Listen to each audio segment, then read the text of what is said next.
My name is John, and today I'm here to reveal the truth behind the book I wrote, the Book of Revelation. Sino yung John na tinutukoy sa Book of Revelation? May mga tao nagsasabi na ang John na tinutukoy dito sa Bible, dito sa Book of Revelation, ay si John na isa sa mga apostol ni Jesus Christ. May mga naniniwala din na ang John na tinutukoy dito ay si John the Baptist. Sino ba talaga itong si John na tinutukoy dito sa Revelation chapter 1 verse 1? Kung mahilig kang magbasa ng Biblia, ay maaaring isa ito sa mga tanong sa iyong isipan kung sino nga ba itong si John na tinutukoy. Ang John na ito ay naatasang mag-testify sa salita ng Diyos at ang testimony ng ating Panginoong Hesus. Ang tanong, saan siya ngayon? May mga ilang Kristiyano na nagsasabing na itong si Apostol John ay babangon mula sa hukay sa tamang panahon upang tuparin ang inuutos sa kanya ng Panginoon.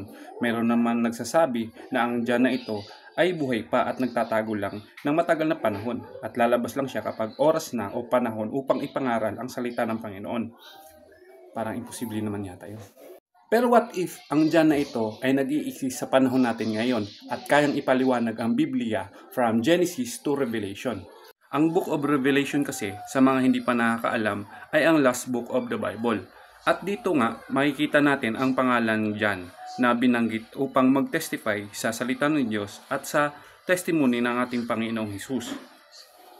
And I'm so lucky dahil natagpuan ko siya at nasagot lahat ng katanungan ko about the Bible, especially itong Book of Revelation na maraming nakatagong salita.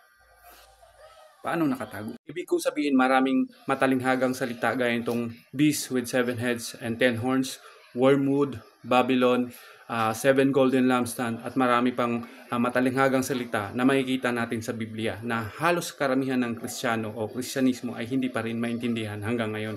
Kung gusto mong malaman o makita kung sino siya, PM mo ako.